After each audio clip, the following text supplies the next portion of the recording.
gas আছে একটা শয়তানটাও আছে আর কয়েকজন আছে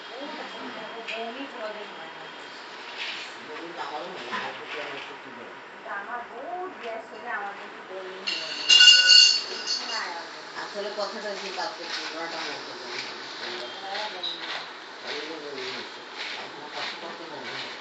বমি নিয়ে লাগছে শুরু হতেও ভালো লাগে এখন এসে না একদম একদম পুরো বমি করছি ওদিন যাইনি সেকেন্ড দিন বেশি যায় বেশি যায় আর এখানে ক্লাস টাইমে